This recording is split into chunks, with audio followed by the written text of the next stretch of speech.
cá, Pri. A gente vai orar pela pregadora da noite. Você fazia assim quando eu era pequeno lá na Assembleia. A gente vai orar pela pregadora da noite. Priscila é uma bênção nas nossas vidas, conhecedora da palavra de Deus. A gente tem orgulho de ter ela trabalhando como parceira nossa. E eu quero glorificar a Deus pela vida da Pri. Conheço a vida dela, sei as lutas que ela enfrenta, sei o quanto é duro para ela, mas mesmo assim ela se dispôs e quer estar hoje ministrando uma palavra aqui. E eu queria pedir o seu respeito, que você não utilizasse o celular na hora da pregação, que você evitasse de ficar saindo, porque Deus esteve falando com ela para ela trazer essa palavra para você. Então que você pudesse receber essa palavra, amém? Queria que você estendesse suas mãos para cá, que a gente vai estar orando por ela. Deus, em nome de Jesus, nós queremos agradecer pela vida da Priscila, Senhor. Queremos agradecer pela sua palavra maravilhosa que o Senhor vai estar ministrando em nossos corações aqui. Que o Senhor possa atuar, Senhor, com a tua graça e com a tua misericórdia sobre a vida de todos aqui, principalmente da Pri, Senhor. Em nome de Jesus, que ela seja uma serva, que ela seja como um vaso, Senhor, cheio do teu Espírito Santo, transbordando sobre nós a tua unção. Em nome de Jesus. Amém e amém. Glória a Deus. Glória a Deus. Pode se sentar, pega a sua Bíblia. Evangelho de João, capítulo 14. Eu acho que tá meio torto aqui, né? Não é toque. Não é. É que tá torto mesmo. Tá, o Franklin já falou pra eu não ficar andando. Vamos lá. João 14. Eu vou cantar para vocês. Não, se tu... Vamos lá, João 14, do versículo 1 ao versículo 4, ok? Diz assim a palavra de Deus: não se turbe o vosso coração. Crede em Deus, crede também em mim. Na casa de meu pai há muitas moradas. Se não fosse assim, eu o teria dito. Vou preparar-vos lugar. E se eu for e vos preparar lugar, virei outra vez e vos levarei para mim mesmo, para que onde estejais, estejais vós também. Onde eu estiver, estejais vós também. Isso aí. Glória a Deus. Vamos orar mais um pouquinho? Eu estou dando uma aqui para o Frank não achar que eu que estou andando, entendeu? Feche os teus olhos. Senhor, a tua palavra é verdadeira. Jesus, tu és a verdade que liberta. Por isso que o espírito de temor, o espírito da verdade, venha sobre nós agora. Abre os nossos olhos, que caiam as escamas. Todo espírito enviado para roubar a atenção, a concentração, o discernimento, todo espírito enviado para roubar a semente da palavra, em o nome de Jesus, eu te repreendo agora. Saia, recue em o nome de Jesus. Senhor Jesus, envia os teus anjos ministradores nesta noite para ministrarem em nosso meio, para trazerem as bênçãos do Senhor, a palavra revelada, viva e eficaz, que frutifica em o nome de Jesus. Amém? Ah não, se fosse nessa participação toda de vocês, eu não vou nem começar. Amém? Coloca a mão aí na tua cabeça. Bora lá. Diga: eu tenho a mente de Cristo, transformada pelo Espírito Santo. Amém. Glória a Deus. Gente, é o seguinte, nós vamos falar hoje sobre o retorno, né? O retorno de quem? Não é do Bin Laden, não é do Saddam, não é de Buda, nem de Maomé, mas daquele que vive e reina para todo sempre. A palavra de Deus diz que Jesus nasceu, viveu como homem, morreu, ressuscitou e foi elevado aos céus, prometendo um dia voltar para nos buscar. E, infelizmente, esse não é o tema mais falado hoje em dia. E, infelizmente, eu consegui, sozinha, pesquisando entre as pessoas que eu conheço, constatar que a maioria dos jovens e dos adolescentes hoje não sabem nada sobre a vinda de Jesus. Nada. Então, é um tema extremamente extenso, ok? Foi literalmente um parto preparar essa palavra, porque o Espírito Santo me incomodou em algumas coisas específicas a serem ministradas. E eu quero que vocês absorvam o máximo possível, tá? Então, se você sentir sono, se você quiser beber água, você vai fazer assim, você vai levantar a mão, a Cris, o pessoal tá aí, vai ajudar você, tá? Não perca o foco. A volta de Jesus, o retorno, a volta, conhecida também como segunda vinda.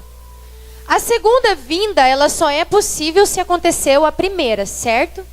Então, se nós cremos que Jesus vai voltar, nós também cremos que ele nasceu como homem, viveu, nasceu, sofreu, certo? Cremos nisso, amém? Jesus existiu de verdade. Jesus não é uma lenda, ele não é uma história, ele não é um filósofo que foi aumentado pelos seus seguidores, certo? Jesus morreu e ressuscitou realmente. Não é uma historinha, é uma verdade. E quando Jesus ressuscitou... Ai, tem um negócio aqui no meu bolso, está caindo. Quando Jesus ressuscitou, a palavra diz que ele ficou 40 dias ainda ali, no meio lá dos discípulos, dando as instruções finais. E no livro de Atos, capítulo 1, do versículo 1 ao 3... do Evangelho de Lucas, do capítulo 24, do versículo 50 ao 53, e Marcos 16, do 19 ao 20, diz que ele foi elevado aos céus. E quando ele foi elevado aos céus, não diz que ele desapareceu assim. Não, ele foi subindo. Vai imaginando aí. Tem um monte de Steven Spielberg aqui, então vai imaginando aí na tua mente. Ele foi elevado aos céus. E quando ele é elevado aos céus, os anjos vêm e dizem aos apóstolos, vocês não precisam ficar temerosos, porque esse que está subindo vai voltar para levar vocês. E a palavra diz, se você começar a discorrer ali, a partir de Atos, para você ver como que os apóstolos viveram a vida deles, você vê Paulo, Pedro, todos eles falando o seguinte: gente, viva a vida de vocês como se o Senhor Jesus estivesse voltando hoje. Eles esperavam a vinda de Jesus a qualquer momento. Eles esperavam que Jesus viesse a qualquer tempo. E isso é algo que nós perdemos. Nós fomos perdendo com o passar do tempo, né?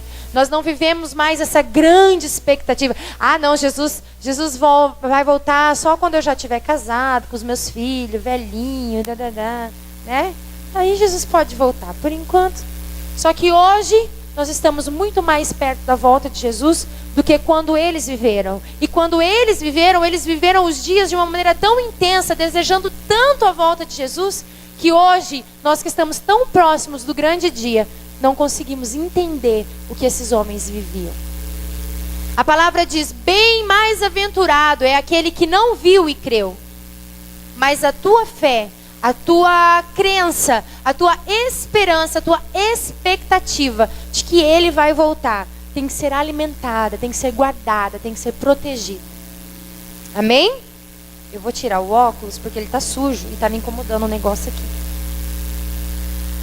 Existe um termo chamado escatologia. Quantos já ouviram? Eu não tenho toque. Se você falar isso de novo, eu vou ficar nervosa. Escatologia.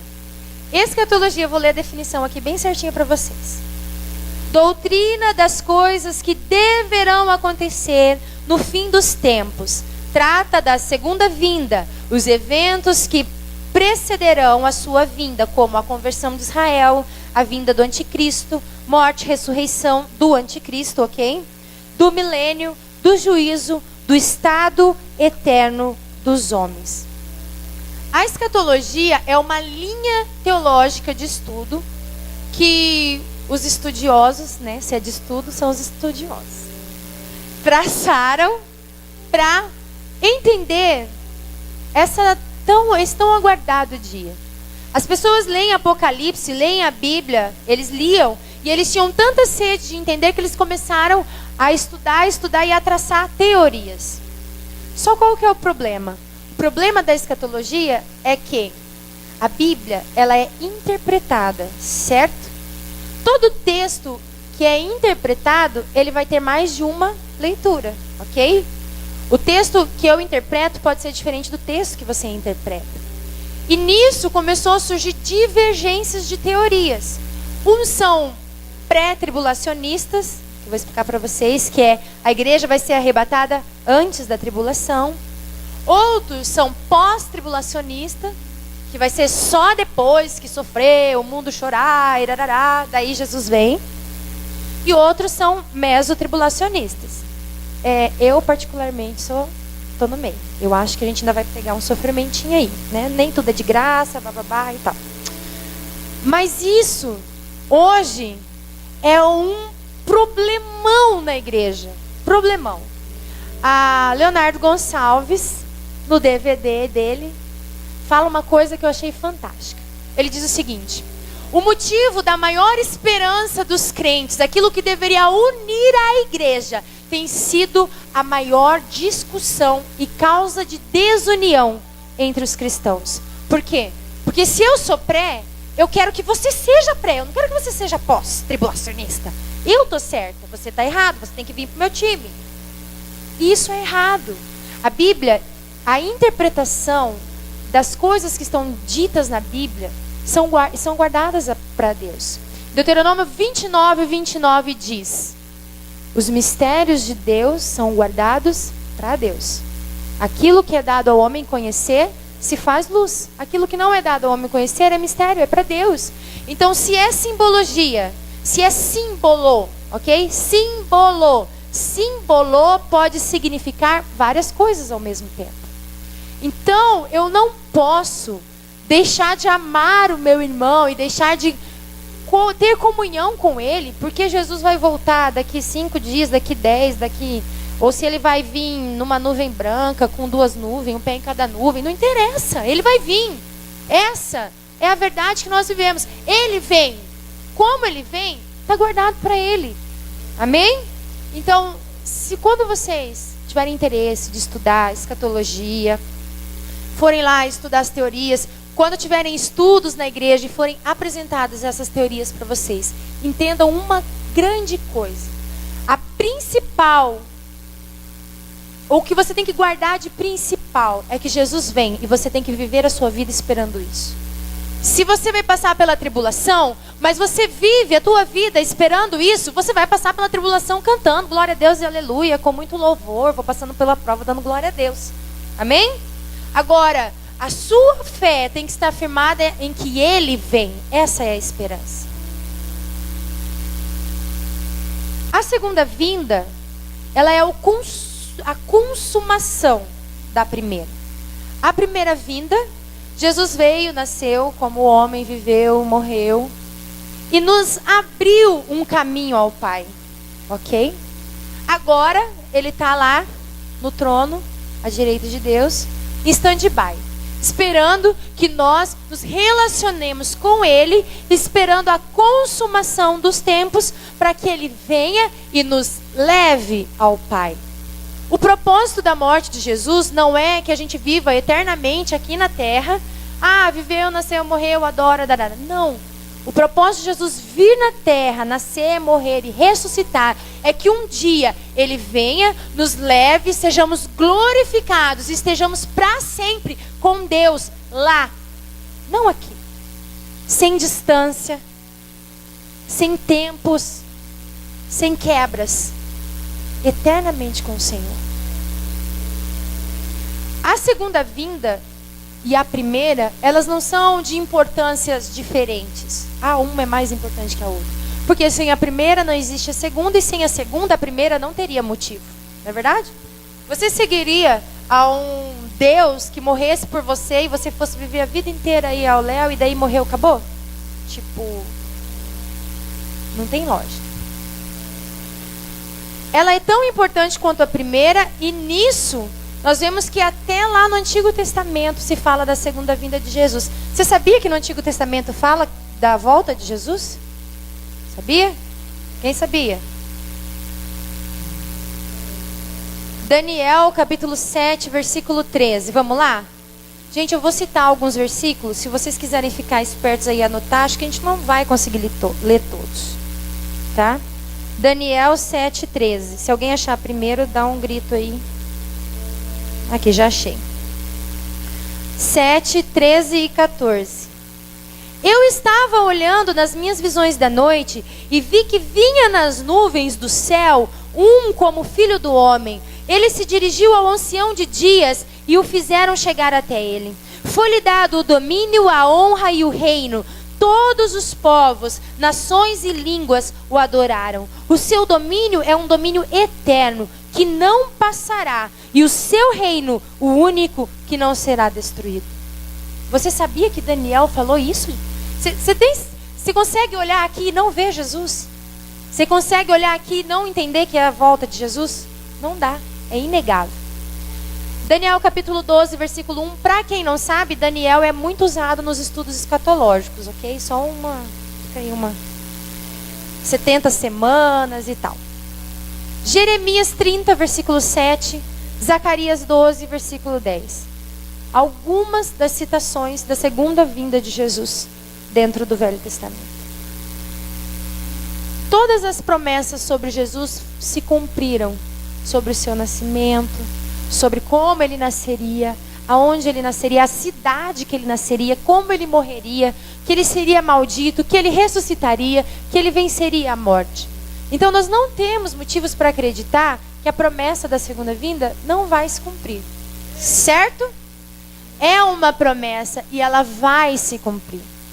Quando Israel, às vezes, talvez já tivesse até perdido a sua expectativa no Messias vir, nascer, eu creio que eles estavam meio perdidos nessa expectativa. Por quê? Porque eles não o reconheceram. Eles já tinham se... Eles desejaram tanto, mas quando ele veio, eles não o reconheceram. Eram cegos que andavam à luz, como diz a palavra de Deus, sem entendimento. Assim também nós hoje, a igreja, não podemos desejar tanto a volta de Jesus e nos perder na nossa expectativa. A volta de Jesus vai ter duas fases, tá? Eu vou falar algumas coisas assim meio técnicas, mas a gente já vai passar para a parte mais pessoal da coisa. O arrebatamento, que vai ser quando Jesus vier buscar a igreja. Só que o arrebatamento, ele não vai ser a olho visível, tá? O arrebatamento da igreja, ele é tipo James Bond, assim. Pá. Cadê? Sumiu. Ah, sabe aquele negócio? Sabe? Tipo, o cara vai estar pilotando lá o avião. É assim que pilota o avião? Sei lá. Tá lá. Caiu o avião. Por quê? Cadê o piloto? Sumiu o piloto. Entendeu? Você vai estar dormindo na sua casa. Se você ficar, tá? Você vai acordar e cadê? Cadê quem? A Bíblia diz que 2 dormindo, um será levado e o outro será deixado.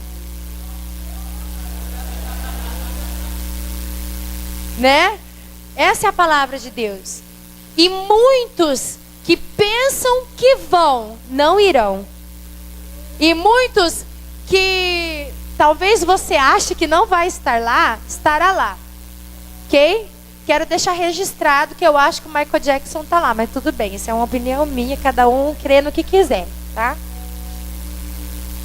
O arrebatamento está descrito em Lucas 21, 34, 36, Apocalipse 7, 14, Mateus 24, 21, 1 Tessalonicenses 4, 16 e 18. Esse nós vamos ler, vamos lá?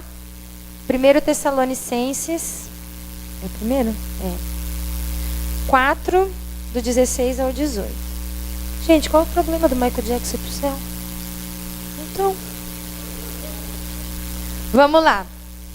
Pensa, vai ser super animado o céu com o Michael Jackson lá. Imagina, nós só no mundo. Tá bom, beleza. Tá sendo gravado? Edita, irmão, edita. 16, 18. Depois que essa epístola tiver sido lida entre vós, fazei que também o seja na igreja de Laodiceia. E... Não, eu acho que é o segundo. Gente, eu tô lendo Colossenses, disfarce.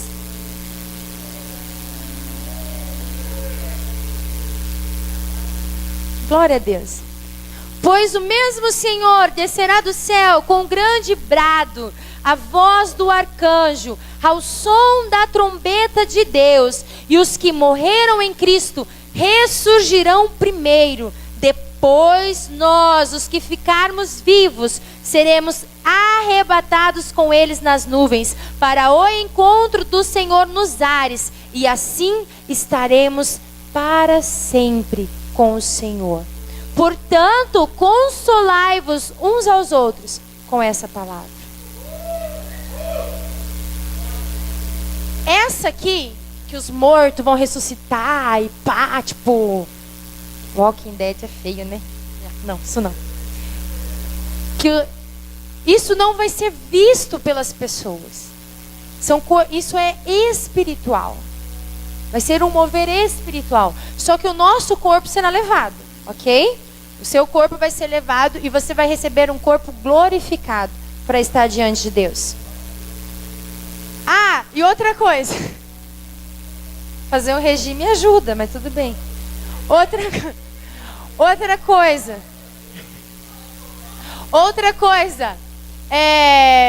Tem muita gente, tá? Uma curiosidade. Tem muita gente que não quer ser cremado por causa disso aqui, ok? Porque serão ressuscitados os corpos, e o corpo glorificado. Agora me diz uma coisa. Jesus nasceu, o homem viveu, o homem morreu, o homem ressuscitou. Você acha que ele não tem poder para juntar a sua cinza lá e fazer teu corpo? Queima esse trem, meu filho. Para de ocupar espaço. Né?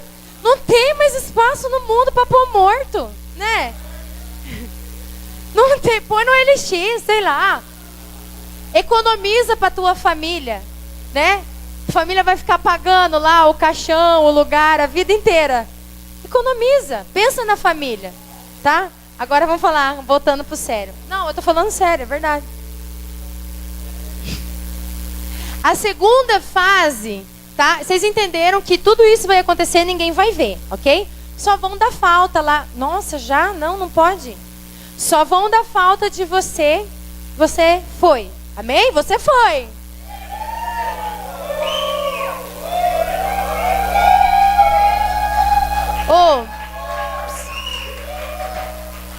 Foco que meu tempo está acabando, ainda falta um monte de coisa. Volta aqui. A segunda fase é chamada de parousia. Parousia é quando aqueles que ficaram aqui, sabe, aqueles crentes que era meio crente, mais ou menos, ficou, passou pela tribulação, não aceitou a imagem da besta, Jesus vem nas nuvens a olho visível, e daí sim, essa segunda leva, os retardatários, serão elevados aos céus, ok? Vamos lá em Apocalipse 1:7. Bora lá, gente. Que o povo já está me mostrando a plaquinha, eu ainda não falei nada. Eu não sei o que acontece com esse relógio. 1:7. Vede, ele vem com as nuvens, e todo olho o verá, até mesmo os que trespassaram, e todas as tribos da terra se lamentarão sobre ele. Todo olho verá. Essa é a segunda fase. Parousia. Viu? Quer falar difícil? Parousia. Ele vai vir e todo mundo vai ver. O que é mais importante que eu quero falar com vocês, em tudo isso aqui que a gente está falando, se a gente fosse falar mesmo, detalhadamente, a gente tinha que fazer um estudo aí dos 4 meses, e olhe lá. O que o Espírito Santo pediu para mim, para falar com vocês. Considerações sobre a volta de Jesus. É uma certeza. Sabe? Não é brincadeira. Aleluia. Fala, Jesus. Não é uma brincadeira. Sabe? Não é um conto. Não é uma história que criaram para que você tenha medo. Ou para que você viva A sua mãe quer que você viva uma vida legalzinha, aí inventou uma historinha de que o bicho-papão vai te pegar. E daí você faz aquilo. Não é assim. Apesar de ser o nosso felizes para sempre, na verdade o único e verdadeiro felizes para sempre é a volta de Jesus. Amém? Gostou? Pode postar no Face essa, eu libero.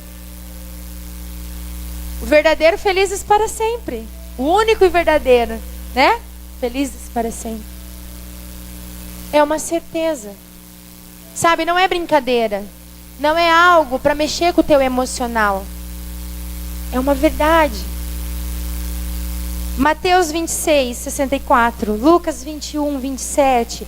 Atos 1, 11. Hebreus 9, 28. Apocalipse 10, do 5 ao 7. Vamos ler Apocalipse? Então o anjo que via em pé sobre o mar e sobre a terra levantou a sua mão direita ao céu e jurou por aquele que vive para todo sempre, o qual criou o céu e o que nele há, a terra e o que nela há, e o mar e o que nele há, que não haveria mais demora.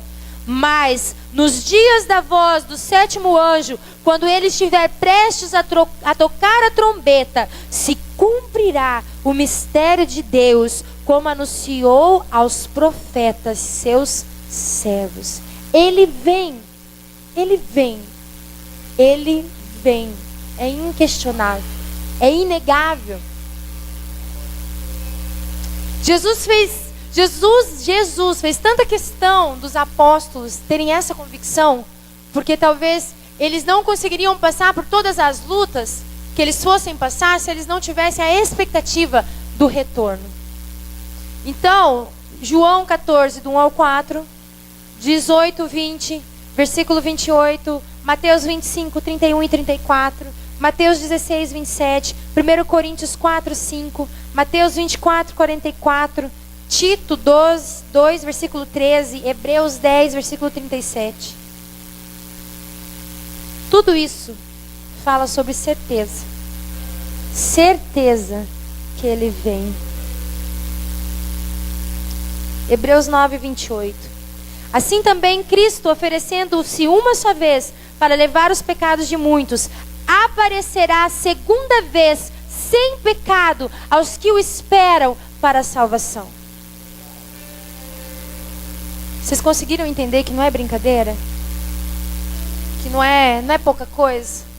Não é mais ou menos. É real. É real. Segunda coisa, será imprevisível. Eu, sinceramente, eu tenho uma risada interna quando começa esse negócio de Jesus vai voltar tal dia. Ei! Porque a palavra diz, quando Jesus disse, nem eu sei o dia, está guardado só para o Pai.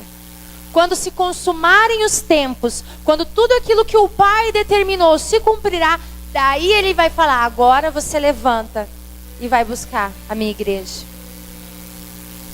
Mateus 24, 27, Mateus 24, 36, Lucas 12, 40, 1 Tessalonicenses 5, 2, Apocalipse 16, 15, Mateus 25, 13. Não tem como você saber o dia que Jesus vai voltar. Tessalonicenses. Pois vós mesmos sabeis muito bem que o dia do Senhor virá como o ladrão da noite. Se bem que hoje tem um povo perturbado que dorme esperando o ladrão chegar na casa dele, né? Dorme com o negócio do lado, né? Tem uns perturbados hoje em dia, né? Tem quarto do pânico, tem não sei o quê. Mas ninguém tem expectativa de que... Ninguém quer isso. Assim vai ser a volta de Jesus. E eu tenho mais uma teoria particular minha. A palavra diz que Deus não é homem para mentir. Amém? Nem filho do homem para que se arrependa. Amém? 1 Coríntios 13, versículo 8, se eu não me engano. Do 8 ao 10. E havendo profecias cessarão. Então veremos assim como ele é, como espelho. O amor é o maior de todos. Anotem aí, 1 Coríntios 13, do 8 ao 10. Qual que é a minha teoria? Muitas pessoas dentro da igreja recebem palavras direcionadas com tempos específicos para se cumprir. Você acha que Deus é palhaço? Para chegar para você e falar assim, daqui 10 anos você vai ter um filho. Não é não, tô brincando. Daqui 10 anos você vai ter um filho. Aí ele volta no meio do caminho. Você acha que Deus vai fazer uma coisa dessa? Então a palavra diz que havendo profecias cessarão. Quando houver um cessar da palavra profética, como houve quando Jesus veio, houve 400 anos de silêncio antes de Jesus vir como homem. Quando houver um cessar da voz profética e todas as coisas já estiverem finalizando o tempo, aí ele vem. Sabe, porque Deus não vai brincar com a tua expectativa, com o teu sentimento, com as tuas emoções. Deus não é homem. Deus não é moleque para te prometer uma coisa e daí vai voltar, agora só para ele ficar frustrado eu vou voltar bem no meio, tá vendo lá? Tava querendo mais ter filho do que eu voltar, então vou voltar antes. Não é assim. Isso eu que creio, tá, gente? Se ele quiser, ele faz o que ele bem entender. Terceira e mais importante, não mais importante, mas talvez na questão que nós vamos, na prática da coisa. Você não precisa ter medo. Você não precisa ter medo da volta de Jesus. Muitos de nós temos medo que Jesus volte, porque nós não temos certeza se nós vamos com Ele. Você pode não admitir para você, mas se você tem medo, é porque você tem insegurança. E insegurança vem do fato de não ter conhecimento. Talvez você não conheça Deus da maneira que você precise conhecer para estar perto dele. Gênesis 1 diz que tudo que Deus fez é bom. Deus não faz nada errado, nada ruim para você. A palavra de Deus em Jeremias diz que bem sei que pensamentos que tenho sobre vós, pensamentos de paz e não de mal, para vos dar o fim que desejais. O caminho pode ser mais alto, o pensamento mais alto, mas o objetivo é nos dar aquilo que nós queremos. Nós fomos gerados para a eternidade, há uma necessidade em nós de eternidade. O que nos gera esse medo e essa insegurança é o pecado em nós e a falta de relacionamento com Deus. Mas 1 Coríntios 13:8 diz que o amor nunca falha. E Deus é amor. O amor de Deus não falha, Ele não vai fazer para você algo que seja ruim. Talvez o maior problema é que nós, na nossa mente limitada, não consigamos entender a eternidade. Meu Deus, eu vou passar a eternidade. Não é 5.000, não é 10.000 anos. É eternidade. Diante de Deus lá, Senhor, Senhor, aleluia, aleluia. Pô, que troço chato. Nós não conseguimos entender. Não conseguimos, nosso corpo, nossa mente, ela está contaminada com o pecado. A única maneira de eu conseguir vislumbrar, e não entender completamente, mas vislumbrar essa questão de que eu não preciso ter medo, é se eu me achegar a Deus, se eu me relacionar com Ele de uma maneira que eu deseje Ele perto de mim. Entende? A vinda de Jesus não é algo para ser temido, é algo para ser desejado, para ser pedido, para ser buscado. Algo que você deveria dobrar os seus joelhos todo dia e falar: Jesus, vem, porque eu quero ficar perto de você. Porque eu sei que você é, e eu sei que eu estando perto de você vai estar tudo bem. Mas o inimigo tem roubado a nossa esperança, a nossa expectativa, o nosso desejo de estar com aquele que morreu por nós. Você consegue entender que a maior ingratidão que nós temos para com Deus é não querer estar com Ele? É olhar o sacrifício de Cristo na cruz, saber que tudo foi consumado e termos medo de estar com Ele.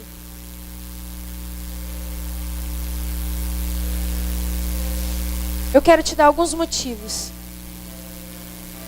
para você desejar a segunda vinda de Jesus.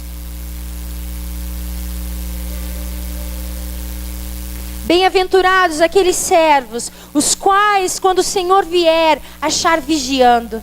Em verdade vos digo que se vestirá e os fará assentar à mesa, e chegando-se os servirá. E se eu for e vos preparar lugar, virei outra vez e vos levarei para mim mesmo, para que onde eu estou, estejais vós também. Quando Cristo, que é a nossa vida, se manifestar, então também vós vos manifestareis com Ele em glória. E quando se manifestar o sumo pastor, recebereis a inacessível coroa de glória. Não há nada de ruim na vinda de Jesus. Não há nada de ruim na vinda de Jesus. Nós já vamos orar. Eu quero que você feche seus olhos por um momento. E escute o que eu vou ler para vocês. Quem tem ouvidos, ouça o que o Espírito diz às igrejas. Ao que vencer, darei do maná escondido. Também lhe darei uma pedra branca. E na pedra um novo nome escrito, o qual ninguém conhece, senão aquele que o recebe. Quem tem ouvidos, ouça o que o Espírito diz às igrejas. Ao que vencer, darei o direito de comer da árvore da vida que está no paraíso de Deus. Quem tem ouvidos, ouça o que o Espírito diz à igreja. Ao que vencer, de modo algum sofrerá o dano da segunda morte. Ao vencedor que guardar até o fim as minhas obras, darei autoridade sobre as nações, com vara de ferro regerá, quebrando-as como são quebrados os vasos do oleiro. Assim como também recebi a autoridade de meu Pai, também lhe darei a estrela da manhã. Ao que vencer, será vestido de vestes brancas. De maneira nenhuma arriscarei o seu nome do livro da vida, mas confessarei o seu nome diante do meu Pai e diante dos seus anjos. Ao que vencer, eu o farei coluna no templo do meu Deus, de onde jamais sairá. Escreverei sobre ele o nome do meu Deus e o nome da cidade do meu Deus, e a nova Jerusalém que desce dos céus, da parte do meu Deus, e também o novo nome. Ao que vencer, darei o direito de assentar-se comigo no meu trono, assim como eu venci e me assentei no trono com o meu Pai. Escute isso agora.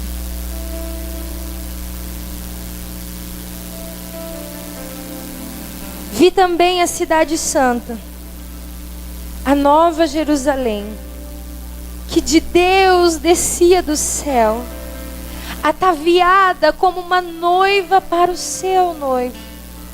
E ouvi uma grande voz vinda do trono que dizia: agora o tabernáculo de Deus está com os homens. Deus habitará com eles e eles serão o seu povo. E o próprio Deus estará com eles e será o seu Deus. Deus enxugará dos seus olhos toda lágrima. Não haverá mais morte, nem pranto, nem clamor, nem dor, pois já as primeiras coisas são passadas. Se você tem medo, se você não tem certeza, se você tem insegurança, se você precisa conhecer mais de Deus, a palavra de Deus diz que o verdadeiro amor lança fora todo medo. Aí você vai me dizer: tá, e como que eu vou subir? João 14, 4 ao 6. Vós conheceis o caminho para onde eu vou. Eu sou o caminho, a verdade e a vida. Todo aquele que crê e for batizado será salvo. Todo aquele que não crê e for batizado será condenado. Eu não vou falar de inferno aqui, porque eu não quero que você sirva a Deus por medo do inferno. Eu quero que você sirva a Deus porque você o ama, porque você quer estar com Ele, porque você tem desejo pela sua presença, pela sua face.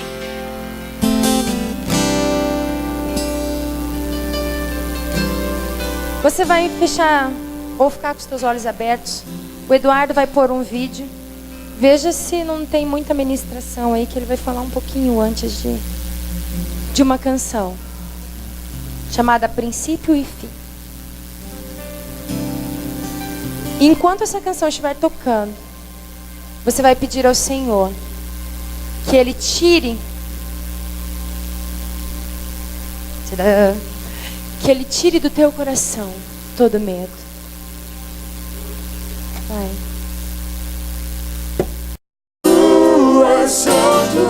Vem, Jesus! Vem, Jesus! Vem, Jesus!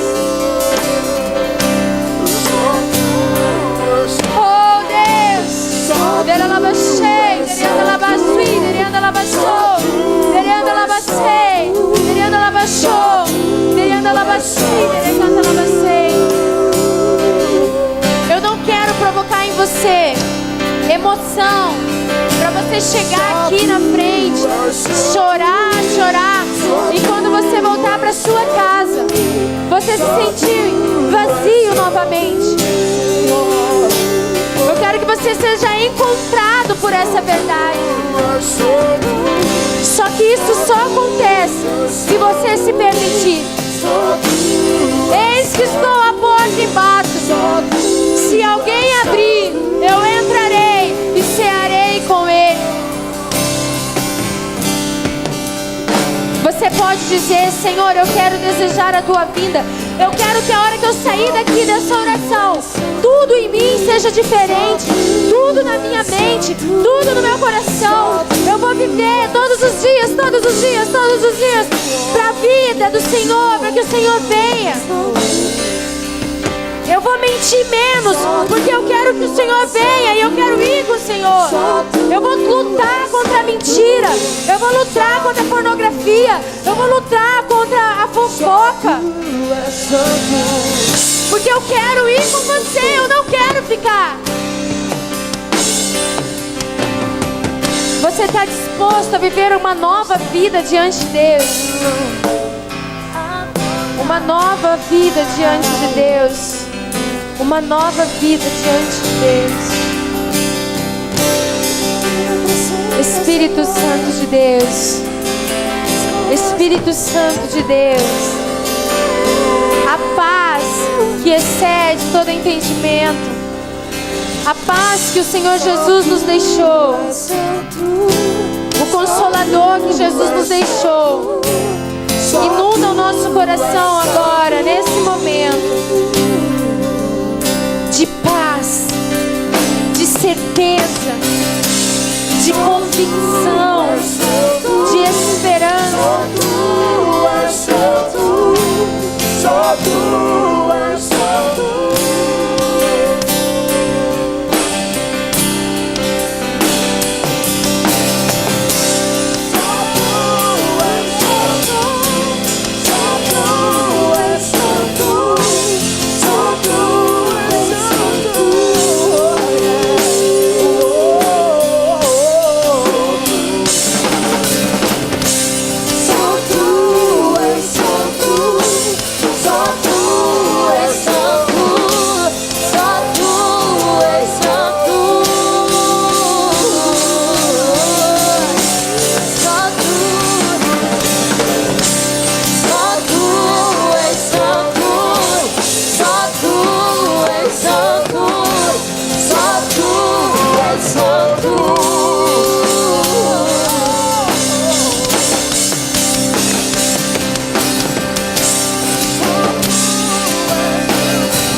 Essa música, não essa, mas que Ele é santo, santo, santo, porque você vai cantar eternamente diante do trono do Rei, que Ele é santo, santo, santo.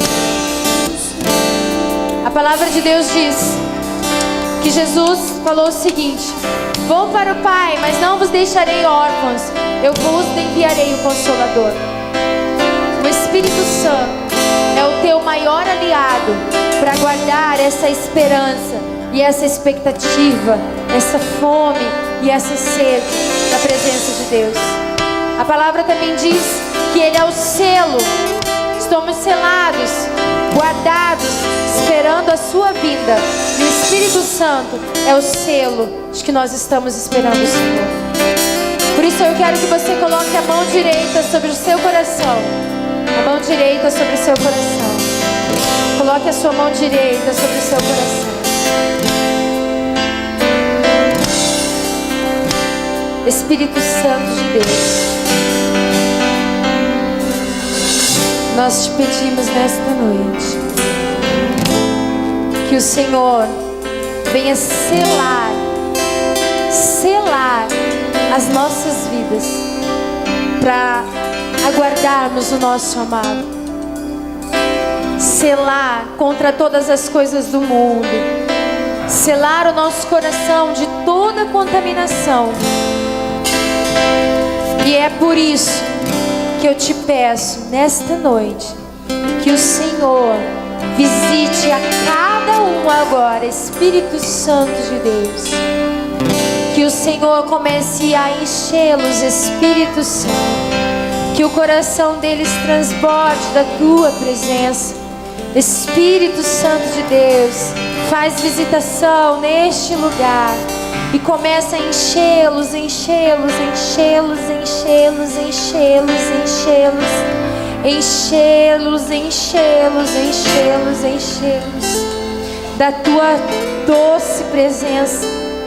Sejam cheios do Espírito Santo de Deus, cheios do Espírito Santo de Deus, cheios do Espírito Santo de Deus.